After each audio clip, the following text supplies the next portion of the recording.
एक एमएलए बनता है, वो फिर एमएलसी बनता है, फिर राज्यसभा का सदस्य बनता है, और फिर वो जब वो लोकसभा का सदस्य बनता है तो 4 पेंशन लेता है।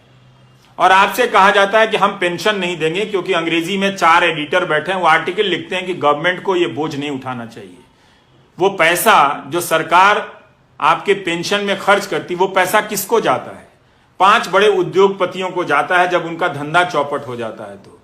तो सरकार जनता का टैक्स लेकर जनता का पालन पोषण ना करे और 4 उद्योगपति का धंधा डूब जाए तो उनको 5 लाख करोड़ दे और 2.5 लाख करोड़ आपके पेंशन पर खर्च ना करे। और कहा जाता है कि आप एनपीएस में निवेश करें। क्या हम और आप एक ही योग्यता रखते हैं? मान लीजिए कि मेरे पास 10,000 है और आपके पास भी 10,000 है, यहां पे 100 लोग हैं, सबके पास 10-10 हजार है। क्या सभी लोग बराबर क्षमता रखते हैं शेयर बाजार में निवेश कर अपने निवेश को बढ़ाने की? उनमें वो क्षमता है, दृष्टि है? मुझ में तो नहीं है, बहुत सारे लोगों में नहीं होगी। क्या उनको छोड़ा जा सकता है? इसलिए आपकी मेहनत की कमाई टूटती जा रही है और यह प्रक्रिया चली आ रही है लंबे समय से। इसी का नतीजा यह हुआ है कि हम आज इस मोड़ पर पहुंचे हैं कि हमारी अर्थव्यवस्था ठप हुई है, नौजवान बेरोजगार हो गया है। तो आपकी जो नौकरी है वो व्यापक आर्थिक नीतियों से जुड़ी हुई है। अगर आप इसको नहीं लाएंगे बहस के केंद्र में, इसे मुद्दा नहीं बनाएंगे, इस पर आप अपने आप को नहीं आजमाएंगे, तो मेरे दोस्तों, ये बीच बीच में मेरी 40,000 की नौकरी, मेरी 50,000 सदस्यों की नौकरी, इसको लेकर आप लड़ते रह जाओगे।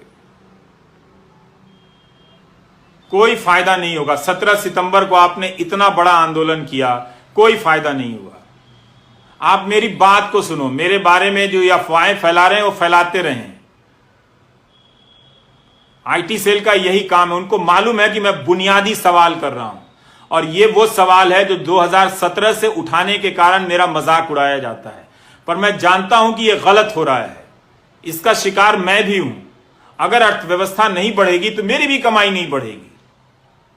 हम जैसे लोग जो ऊपर जा रहे हैं नीचे सड़क के नीचे आ जाएंगे। और आपको तो जीवन में 10 साल या 5 साल के लिए ऊपर जाने का भी मौका नहीं मिलेगा। मुझे तो मिला भी, लेकिन मेरे जैसे बहुत कम लोग हैं और आप जैसे जो मुझसे ज्यादा काबिल हैं, आप लोगों को एक सिस्टम की नीतियों के तहत बर्बाद किया गया। आप समझिए इस बात को। आपको जिसका भी समर्थक रहना है बनिए, लेकिन रोजगार के सवाल पर जुनून पैदा कीजिए, धर्म के सवाल पर नहीं, जाति के सवाल पर नहीं, वरना आप बेरोजगारी के दौर से गुजरते हुए बुढ़ापे में जाएंगे और तब आपके लिए वो 1,000 रुपए सामाजिक सुरक्षा के लिए होंगे, जिसे प्रधानमंत्री ऐसे बताते हैं जैसे 1 करोड़ रुपए उनकी झोली में डाल दिया हो। अपना पेंशन बता दें विधायकों का या सांसदों का, उसकी तुलना में अब आप और हम रिटायर होंगे तो 5,000 रुपया पेंशन नहीं होगा हमारा। हम कैसे जिएंगे, ये हमारा सवाल है।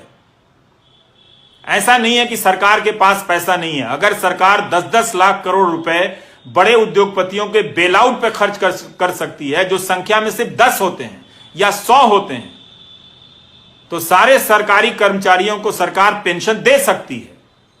आपने 20 साल का यह दौर बिना पेंशन का देख लिया।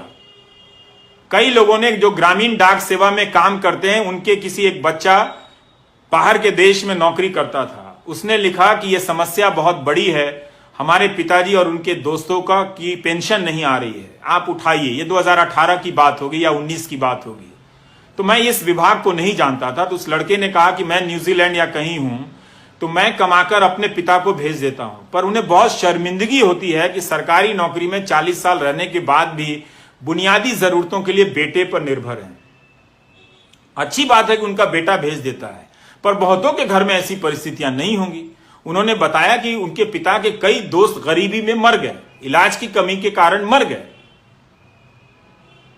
ये कब तक आप गोदी मीडिया का न्यूज चैनल और आईटी सेल देख देख कर ये तमाशा करेंगे?